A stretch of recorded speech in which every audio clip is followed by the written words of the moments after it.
There's an extraordinary paradox occurring. Audience figures are zooming, and every indication is that as the multiplexes continue to get built, those audience figures will continue to zoom. This is happening at precisely the moment when production is dropping like a stone, the level of production is dropping like a stone. Something's got to be done to correct that. Britain traditionally makes films which win critical acclaim but don't attract huge audiences, so film production is in a downward spiral.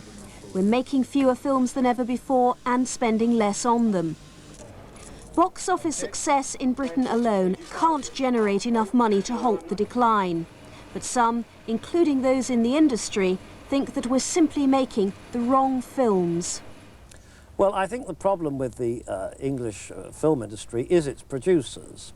The producers have, throughout decades that I have watched it, made films to please their friends at the dinner table who don't actually even pay to get in, and without any serious regard for the large international audience who need to attract to a motion picture. For almost 30 years, the Pinewood Studios were the home of the Bond films. 15 of them were shot here, until the last one, Licence to Kill, was made on location in Mexico, a decision which sent shivers through the whole industry. The result is that this, the largest soundstage in Europe, now stands empty most of the time. The last thing to be shot here was a commercial for deodorants. When the blockbusters stopped coming, work was thin on the ground for all the technicians. Even the Oscar-winning special effects men who'd created some of the most spectacular scenes in films like Superman and Alien were hard-pressed to keep busy. Well, I've toyed with the idea of actually moving abroad, be it to America or Australia, which would be a very difficult move, obviously. But the past year or two over here have certainly been the worst I've experienced in 30 years. I now have 8 or 10 phone calls a week from people who say, "Here, John, got a job, what are you doing? Have you got any work?" "I haven't worked for 21 months, they say. The main cameraman from the Indiana Jones series, he's not working. He hasn't worked for, I think, must be a year and a half now. And of course, when the cameramen aren't working, their crews aren't working. The operators aren't working. The camera assistants, focus pullers aren't working. The clapper loaders aren't working. I've been in the industry 52 years, and I think this is the worst period I can remember. You know, I think this is the absolute lowest. Sir Richard Attenborough believes the present government hasn't supported the industry or taken it seriously. There have been 10 films ministers in the present administration, and I think I've seen about 8 of them over the years, and one of them that we went in to see had a most marvellous opening in that he said, "Well, hello, I'm delighted to see you all. I think I want to tell you straight away that going to the movies gives me a headache. Though, of course, I don't go very often." So we didn't think that was a terribly good way to start with a new films minister. Scared off by the risk, British distributors like Rank, who had put money into making films, pulled out of production. The irony is that audience figures have shot up 50% in the last 5 years. But it's the giant American distributors who get their films into the cinemas, and so they benefit. We're very strong because we control our own destiny, because we produce the films and we have the distribution network to release the films. My next film is in France because the French get a subsidy, because the government understands that we're not just standing on boards, some of us do it on celluloid. What's happened, and Puttnam put his finger on it the other day, he said nobody's training anymore. All the talent has gone off to America because that's where the bread is, or they're going off to French and the French do their own job. But what's happening here, we're left with no opportunity for any young person. I don't think any filmmaker in England wants vast sums of government money thrown at him. They'd much rather make it with their own money raised privately. But you've got to have a position where the private investors think they're going to get some advantage in investing in a film.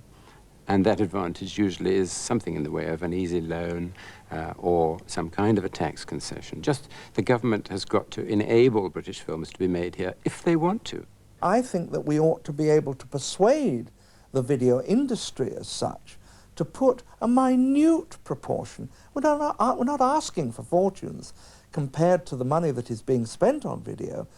50 million as a start-off for a fund for indigenous production would revolutionise British production. And I would have thought the video industry could more than afford those sort of sums.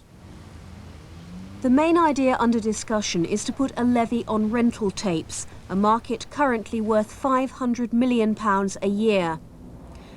But the idea has no appeal for those who argue that it's not subsidies the film industry needs, but a greater awareness of what the public wants. I am quite frankly fed up with self-indulgent claptrap appearing at cinemas and then finding its way onto video. I believe Sir Richard Attenborough, David Puttnam and Ken Russell should perhaps be put out to grass and make way for younger men with fresh ideas. Wouldn't it be fair to put something like a 10p levy on a tape? At least some of that money could go back to the British film industry. Well, I wouldn't mind 10p levy on, shall we say, films such as Cry, Freedom and Mission, because we'd hardly be paying anything.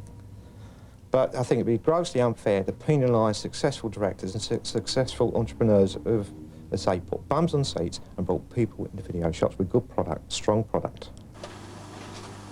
Discussions have been going on with the British Videogram Association about a voluntary contribution.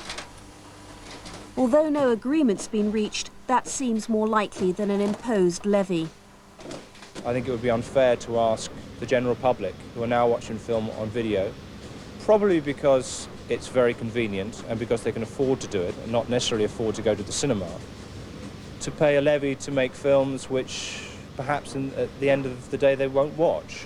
I believe that the British public who rent videotape already support the film industry enormously by the money they pay to rent a film overnight, and the majority of that money currently goes back into film production.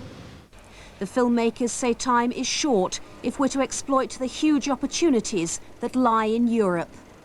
It would be very tragic. I mean, people will write books about the tragedy that was lost in 1990, in 1991, 1992. And it would make it very, very sad reading if we don't take advantage of the opportunities that exist for us. It is a very bleak picture, and it is a picture which, if we can't persuade government to do anything significant, will demonstrate, I think, the short-sightedness of this government, any government, that doesn't see the incredible potential that we have to participate in a market for the first time which is comparable to the old American market, that is, Europe.